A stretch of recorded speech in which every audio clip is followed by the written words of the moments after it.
get ready for this one because I've talked about this one a lot too. So gut health. So your gut health impacts whether you have a belly fat or a big belly or not. And you're not surprised by this because Clarice talks a lot about this. So there's hundreds and millions of bacteria that live in your gut, right?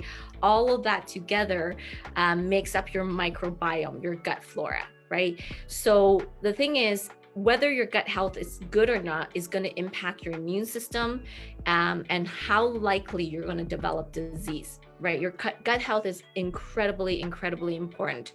So the connection between the gut microbiome and health is still being like connected together right now by scientists, like what does it cause, what diseases does it cause, but it has been related that if your gut bacteria isn't good, you are going to have more likelihood of type 2 diabetes, heart disease, obesity, and gut disorders.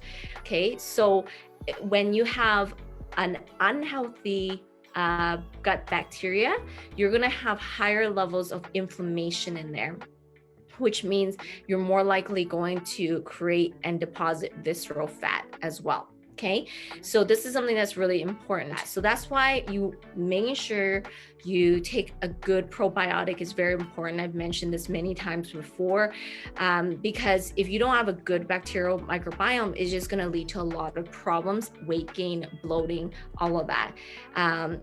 And you know, there is a few bacteria like that, like you need different types of good bacteria in your system, and they're trying to figure out the right strains, and there's like different ones with this strains and that strain. There was one that I had said before, a bifidobacterium, that is actually very important in your probiotics, so make sure you're looking for that. So this is one thing to keep in mind. Your probiotics is not all strains are going to work exactly for your microbiome, sort of like not all things work for everybody, because your microbiome is like a fingerprint, right? It's very unique. So sometimes, you know, what I would say is, I'll answer your question one second, Betty. If one probiotic didn't work for you, don't give up on probiotics, because not all probiotics have the same strains, right? You have to remember that, because I've talked to many people like, oh, I've tried probiotics before, it doesn't work, right?